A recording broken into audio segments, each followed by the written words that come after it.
मराठी मॅट्रिमोनीवर मिळतो सगळ्यात जास्त चॉईस। मराठी मॅट्रिमोनीने लाखो स्थळं जुळवली आहेत। यापेक्षा चांगली गोष्ट काय असू शकते? मराठी माणसांची नंबर 1 चॉईस मराठी मॅट्रिमोनी। संपूर्ण राज्यात जिल्हा परिषद आणि पंचायत समितीच्या निवडणुका आता सुरू झालेल्या आहेत आणि या संदर्भात स्वाभिमानी विकास आघाडीच्या वतीने एक नवीन अशी मागणी करण्यात येत आहे आणि ती नेमकी मागणी काय आहे हे आपण त्या स्वाभिमानी विकास संघटनेचे जे प्रमुख संस्थापक प्रशांत सदामते आहेत त्यांच्याबरोबर आपण जाणून घेऊया। मला सांगा काय तुमची मागणी आहे आणि निवडणूक आयोगाने जो कार्यक्रम जाहीर केलेला आहे निवडणुकीचा जिल्हा परिषद पंचायत समिती त्या संदर्भात तुमची भूमिका काय? नमस्कार, मी प्रशांत सदामते, स्वाभिमानी स्वराज्य सेना संघटना प्रमुख।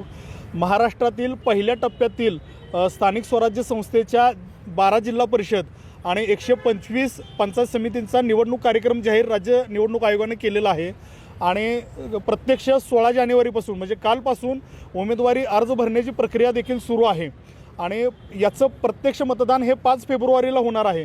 परंतु अडचण अशी आहे की सांगली, कोल्हापूरसह पश्चिम महाराष्ट्र असेल, महाराष्ट्रातून असेल आणि इतर राज्यातून असेल, लगतच्या कर्नाटक राज्यातील चिंचली येथील मायक्य देवीची यात्रा देखील 5 फेब्रुवारीला भरते आणि लाखो भाविक हे त्या ठिकाणी बहुजन समाजाची कुलस्वामिनी असणारी ही मायक्य देवीची यात्रा त्या ठिकाणी होते। धार्मिक श्रद्धेचं स्थान असणारी ती यात्रा आहे, त्यामुळं लाखो भाविक हे त्या दिवशी त्या यात्रेमध्ये सहभागी होणार आहेत। त्यामुळं इथं मतदानावरती त्याचा परिणाम होणार आहे। लाखो मतदार हे मतदानापासून वंचित राहणार आहेत। त्यामुळं राज्य निवडणूक आयोगानं याची गांभीर्यानं दखल घेतली पाहिजे आणि एकतरी कर्नाटकमध्ये जी काही यात्रा भरते त्या ठिकाणी ह्या मतदारांची त्या ठिकाणी बूथ लावून तिथं त्यांची मतदानाची सोय करावी, अन्यथा मतदानाची जी तारीख आहे 5 फेब्रुवारी ही पुढं ढकलण्यात यावी अशी मागणी आम्ही या ठिकाणी करतोय आणि तसा मी मेल राज्य निवडणूक आयोगाला देखील केलेला आहे।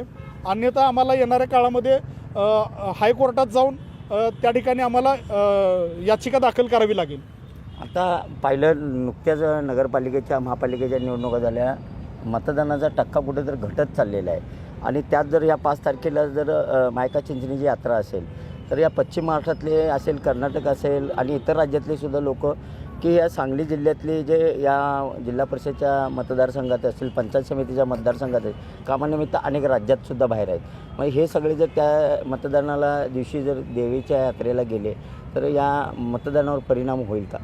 100% परिणाम होणार आहे। एकतरी राज्य निवडणूक आयोगाच्या चुकीच्या धोरणामुळे आता त्यांना माहीत नसेल कदाचित 5 तारखेला या ठिकाणी मायक्य देवीची यात्रा होते ती, त्यामुळं जर मतदानाचा टक्का वाढवायचा असेल तर राज्य निवडणूक आयोगाने याची गांभीर्यानं दखल घेतली पाहिजे आणि जी 5 फेब्रुवारी आहे तारीख त्याच्याऐवजी पुढची तारीख त्या ठिकाणी त्यांनी घेतली पाहिजे। कारण का मतदान करणं हा मूलभूत अधिकार आहे। या ठिकाणी प्रत्येकाला व्यक्ती स्वातंत्र्य आहे। अगोदरच मताचा जो टक्का आहे तो कुठंतरी घसरताना आपल्याला दिसतोय ह्या सगळ्या परिस्थितीमध्ये। त्यामुळे जर आपल्याला मताचा टक्का वाढवायचा असेल तर राज्य निवडणूक आयोगानं 100% याची गांभीर्यानं दखल घेतली पाहिजे आणि त्याची तारीख पुढं मतदानाची जी आहे ती वाढवून दिली गेली पाहिजे। या आता जेव्हा होणाऱ्या निवडणुका सुरू झालेल्या निवडणुका याच्यात तुम्ही इच्छुक उमेदवार आहात का आणि कशातून तुम्ही उभारणार आहात? हे बघा, मी सावळत जिल्हा परिषद गटातून मी त्या ठिकाणी इच्छुक आहे आणि सावळत जिल्हा परिषद गटामध्ये गेली 4 महिन्यापासून मी त्या ठिकाणी रोज जनसंपर्क अभियानाच्या माध्यमातून नागरिकांच्या समस्या जाणून घेत आहे आणि माझ्या सावळत गटामध्ये 11 गावं येत आहेत आणि या 11 गावामधूनच जवळजवळ 4 ते 5 हजार भाविक मतदार हे 5 तारखेच्या मायक्य देवीच्या यात्रेनिमित्त ते जाणार आहेत। 31 तारखेपासूनच भाविक हे या भागातून यात्रेसाठी जायला निघतात। बैलगाडी, घोडागाडी, काही खाजगी वाहने, शासनाच्या ST बसेसद्वारे 5 ते 6 दिवस त्या ठिकाणी मुक्काम राहण्याच्या हेतूनच त्या ठिकाणी जात असतात। त्यामुळं प्रचारावर सुद्धा याचा मोठा परिणाम होणार आहे, मतदानसुद्धा घटणार आहे। त्यामुळं राज्य निवडणूक आयोगाने याची दखल घेतली पाहिजे। हे तुमच्यासारखे जिल्ह्यातल्या अनेक उमेदवारांची अवस्था अशीच आहे का? 100%, कारण का मायक्य देवीच्या यात्रेसाठी जाणारा जो भाविक आहे हा लाखोच्या संख्येनं आहे। त्यामुळं माझ्या सावळत जिल्हा परिषद गटात जी आत्ता जी वस्तुस्थिती आहे तीच वस्तुस्थिती सगळ्याच जिल्हा परिषद गटात आणि पंचायत समिती गणात आहे। नक्कीच आपण पाहू शकता हे स्वतः इच्छुक उमेदवार आहेत प्रशांत सदामते आणि यांच्यासारखे सांगली जिल्ह्यात अनेक इच्छुक उमेदवारांची अवस्था अशीच आहे।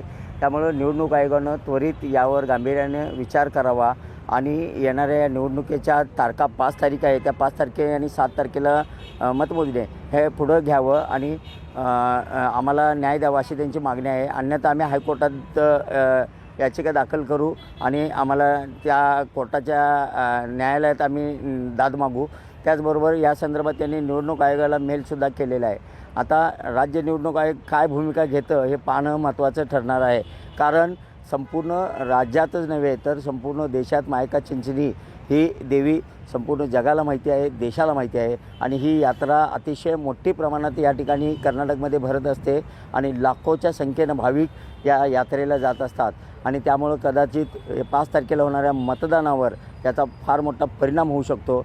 मुळातच आता नगरपालिकेच्या निवडणुका झालेल्या आहेत, महापालिकेच्या निवडणुका झालेल्या आहेत. मतदानाचा टक्का कुठं तर घसरायला लागला आहे आणि हे जर सगळे मतदार यात्रेला गेले तर उमेदवारांना न्याय कुणाला मागायचा असा प्रश्न पडलेला आहे. कॅमेरामन सुजितसोबत मी शंकर देवकुळे, TV9 मराठी, सांगली. मराठी मॅट्रिमोनीवर मिळतो सगळ्यात जास्त चॉईस. मराठी मॅट्रिमोनीने लाखो स्थळं जुळवली आहेत. यापेक्षा चांगली गोष्ट काय असू शकते? मराठी माणसांची नंबर 1 चॉईस मराठी मॅट्रिमोनी.